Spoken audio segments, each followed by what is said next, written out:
कभी कभी रात इतनी खामोश होती है कि इंसान अपने दिल की धड़कन भी सुन लेता है।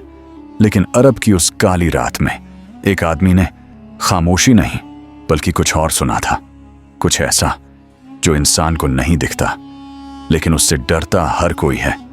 और उस रात रेत के समंदर के बीच एक ऐसी हकीकत खुलने वाली थी जिससे दुनिया आज तक बेखबर है, सिवाय एक आयत के, आयतुल कुर्सी। उस रात हवा भी अजीब थी, जैसे वो भी किसी अनदेखी चीज से डर रही हो। कहते हैं शैतानी ताकतों का पहला निशान खामोशी नहीं, अचानक आने वाली सर्द हवा है। वो चीज सामने नहीं थी लेकिन उसके होने का एहसास हर तरफ बिखरा हुआ था।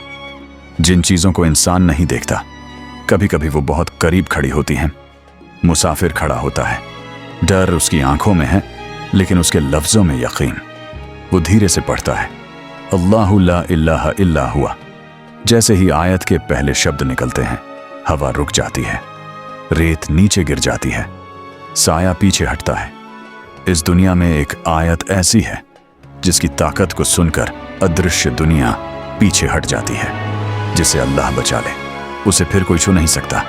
जैसे ही वो आयत कुर्सी पूरी करता है, साया गायब हो जाता है, लेकिन पीछे दूर रेत के टीलों के पास एक बेहद गहरी गर्जना सुनाई देती है, जैसे वो चीज मरी नहीं बल्कि गुस्से में लौट गई है।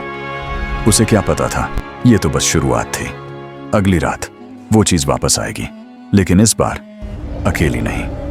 आगे की जानकारी अगली वीडियो में, तो चैनल को सब्सक्राइब करें और अगला भाग जरूर देखें। और वीडियो पसंद आए तो वीडियो को शेयर जरूर करें और घर से निकलते समय आयतुल कुर्सी पढ़ना ना भूलें, ताकि अल्लाह हर बला, हर बुरे साए से बचाए।